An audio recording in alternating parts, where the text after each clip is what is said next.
L'histoire d'Alpine fait partie des grands moments de l'industrie automobile en général, du rallye en particulier. Ce principalement à travers la carrière de sa berlinette 110, un modèle qui n'a pas tardé à devenir mythique. Si les succès commençaient à tomber dans son escarcelle dès 1967 avec un premier titre international en 1971, c'est surtout l'année 73 qui reste marquée dans les mémoires, puisque cette année-là, Alpine atteignait son objectif, devenir la première marque championne du monde des rallyes. L'histoire d'une équipe extraordinaire, une vraie famille et d'une petite auto simple, fiable et légère de 170 chevaux à peine, que nous avons retracé pour vous en images, le tout agrémenté de quelques commentaires d'époque. Dieppe, l'usine Alpine Renault. Lorsque revit sur un écran de cinéma l'histoire de son triomphe dans le championnat du monde des rallyes 1973, l'équipe ne semble pas tellement surprise. Bien sûr, dès le début de l'année, ils avaient prévenu, mais tout de même.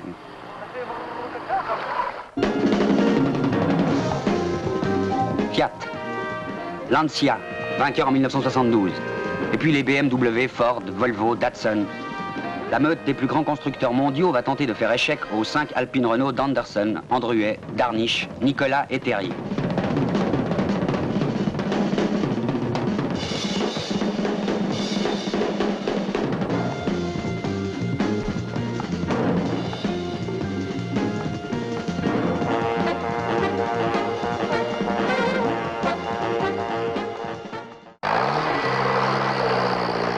Tout commença dans la première épreuve, le rallye de Monte-Carlo qui fut la première victoire de l'année. À la fin du parcours commun, Andruet est en tête avec 1 minute 44 secondes d'avance sur Anderson. La véritable compétition se fait jour entre les pilotes français eux-mêmes.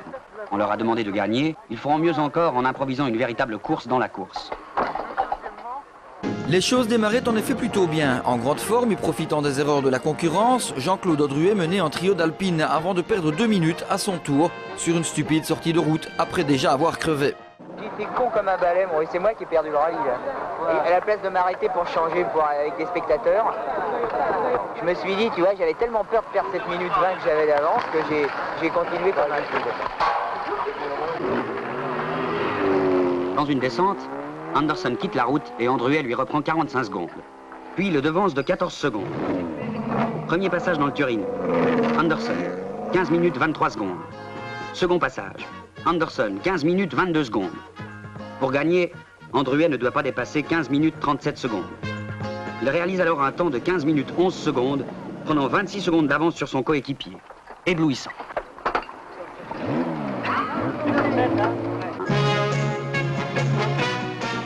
Le rallye de Monte-Carlo s'achève. Premier, Andruet Biche. Deuxième, Anderson Todd. Troisième, Nicolas Vial. 6 Alpine Renault dans les 10 premières places. 20 points au classement. Ford est second avec 10 points. En Suède, Alpine s'attaque aux Nordiques, spécialistes incontestés de la neige et de la glace. Les pneus à clous sont interdits. Saab place 2 voitures en tête, mais Terrier remporte une superbe 3e place. Alpine Renault mène avec 32 points, Saab est second avec 20 points. Troisième en Suède, ça me fait plus de plaisir que de terminer premier en Italie ou à l'Acropole. L'Alpine est-elle, comme certains le prétendent, une voiture fragile, inadaptée au rallye du Maroc? En fait, aucune n'a réussi jusqu'à ce jour à passer la ligne d'arrivée de l'infernal festival de tôle ondulée qu'est ce rallye. Face à 3 Citroën DS23 dont la suspension réglable est un avantage sur un tel terrain et 9 Peugeot 504, Renault aligne une Renault 12 et Alpine 3 berlinettes avec blindage d'acier sous les moteurs. Près de 4000 km de route, de pistes, dont 1200 km d'épreuves spéciales. On considère à juste titre que le vainqueur au Maroc est un champion du monde en puissance. Darniche le sait, et il remporte les 5 premières épreuves spéciales, dont 4 devant Terrier. 2 mois plus tôt, dans le rallye du Portugal, sur un parcours très ingrat, Alpine avait déjà confirmé son avance avec la victoire de Terrier. On savait que la berlinette avait du mordant. On allait découvrir ses qualités de résistance et la robustesse d'organes essentiels dont 90% sont dérivés des productions Renault de grande série.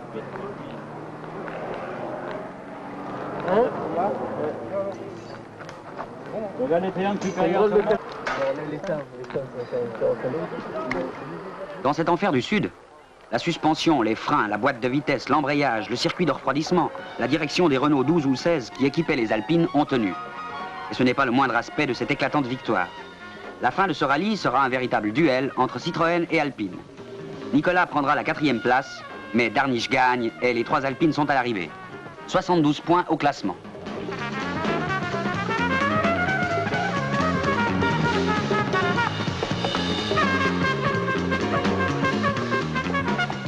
En Pologne, Fiat a repris des points, mais le moral est intact.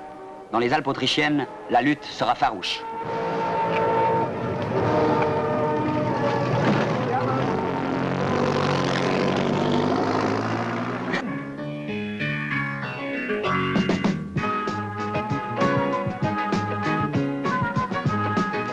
Sur des routes très bosselées, les suspensions seront soumises à une véritable torture. Darniche quitte la route, mais à l'issue de la seconde étape, il l'emporte d'1 seconde sur le Suédois Eklund. Un véritable règlement de compte. Nicolas Vial se classe 4e.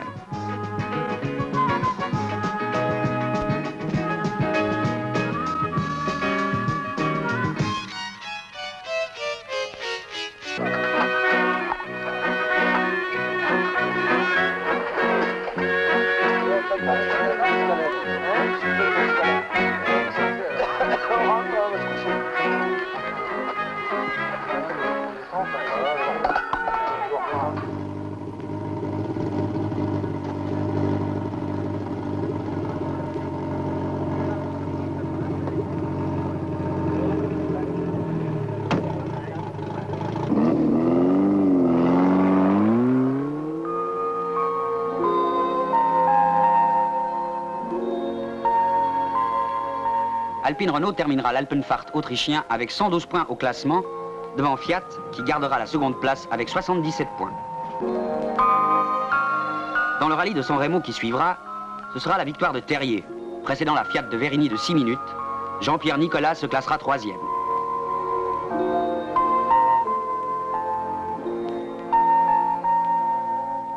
Dans le rallye de Grande-Bretagne ensuite, Ford réalisera un triplé très remarquable, McKinnon en tête. Mais Nicolas 5e conservera l'avance au classement. 140 points contre 93 à Fiat et 66 points à Ford, le 3e. En 70 et 72, Alpine Renault avait déjà remporté le Tour de Corse. Une fois encore, ce fut vraiment la victoire d'une équipe, aux qualités exceptionnelles.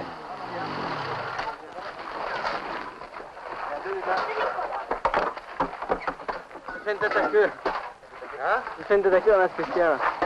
Ils ont rajouté du goudron, tu sais. Je sais pas quel temps on aura fait par rapport aux autres, mais sans la tête à queue, c'est sûr qu'on était bien. Hein. Tu vois? Moi, j'ai fait une tête à queue. Je fais des 2 traces noires partout.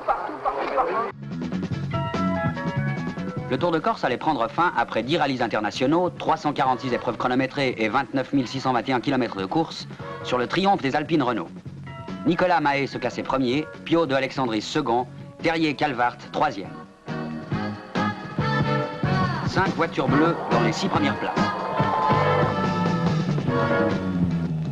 Le secret du succès, s'il en est un, la confiance tout simplement, de l'amour-propre en somme.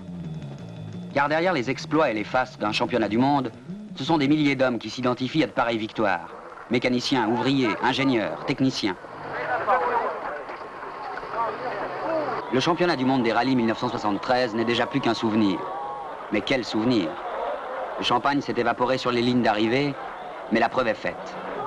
La compétition automobile est une retombée naturelle de l'activité industrielle. Elle est génératrice d'expérience et de maîtrise croissante. Cette jeunesse, cette fête, c'est la santé d'une industrie. Lutte sportive, performance, qualité. Ces victoires jouent un rôle considérable.